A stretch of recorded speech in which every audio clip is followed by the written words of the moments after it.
To open a savings account using the Chase app, start by downloading and installing the Chase mobile app on your device.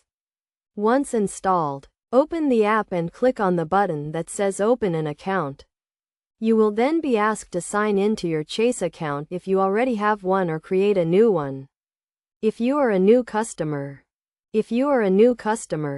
you will need to provide some personal and identification information, such as your name, address, date of birth, and social security number. You will also need to provide a valid government-issued ID, such as a driver's license or passport.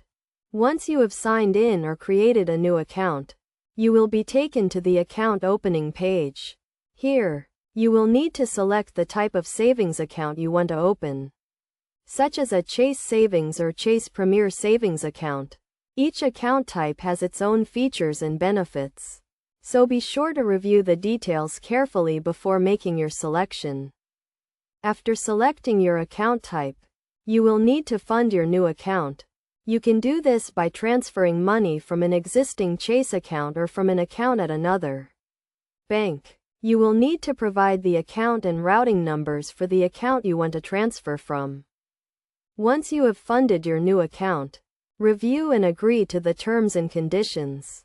This will include information about the account's interest rate, fees, and other important details. After agreeing to the terms, your new savings account will be open and ready for use. To manage your new account, you can use the Chase app to check your balance, transfer money, and pay bills. You can also set up account alerts to notify you of important activity, such as low balances or large transactions. By following these steps, you can easily open a savings account using the Chase app and start saving your money today.